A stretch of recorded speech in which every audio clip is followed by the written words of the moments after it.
লোহাগাড়ার চুনতিতে ট্রাকের সাথে মোটরসাইকেলের মুখোমুখি সংঘর্ষ হয় 11 দিন আগে। আহতের 11 দিন পর মোহাম্মদ রায়হান নামে এক তরুণ মৃত্যুবরণ করেছেন।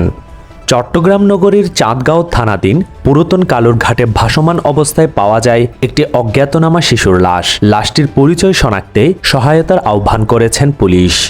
কক্সবাজারের টেকনাফের নাফ নদীতেই আরাকান আর্মির ছোড়াগুলিতে আহত বাংলাদেশি জেলে মোহাম্মদ হোসেন আলী চিকিৎসাধীন অবস্থায় 6 দিন পর মারা গেছেন।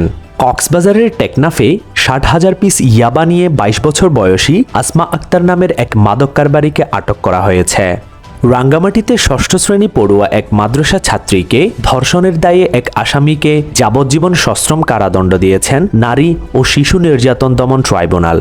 ঘূর্ণিঝড় রেমালের প্রভাবে অতি ভারী বর্ষণ হয়েছে নগরে। এতে তলিয়ে যায় শহরের নিম্নাঞ্চল। বিগত সময়ে পানি উঠেনি এমন এলাকায়ও হয়েছে জলাবদ্ধতা। হাঁটু থেকে কোমর সমান পানিতে ডুবে যায় বেশিরভাগ এলাকার সড়ক ও অলিগলি।